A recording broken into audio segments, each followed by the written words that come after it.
A recent fire uncovered century-old fighting positions, most recently used during the Battle for Guam in World War II.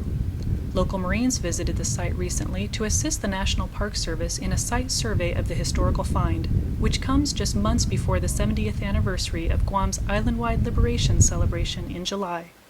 So the last week, a large wildfire came through, so it burned a huge swath of the center of the island, but once it had burnt, it exposed all of this because now all we have left are small 12-inch stubble, and in a lot of areas completely bare earth. And since that has now burned away all this heavy vegetation, we're able to come in and survey. We're on the top of Mount Tenno, and we are assisting the National Park Service in surveying and plotting all of the foxholes and defensive positions.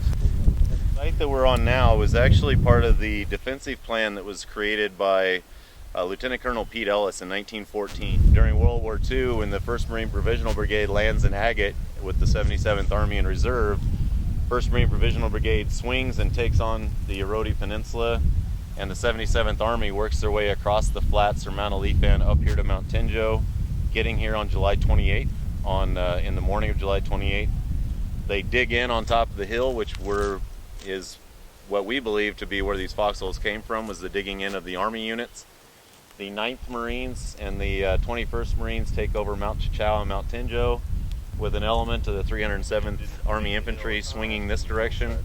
And eventually they join up with other elements from the 307th that are taking over for the 305th that came up in the morning. And then by 1500 that afternoon, both the northern and the southern invasion forces met here on the hill.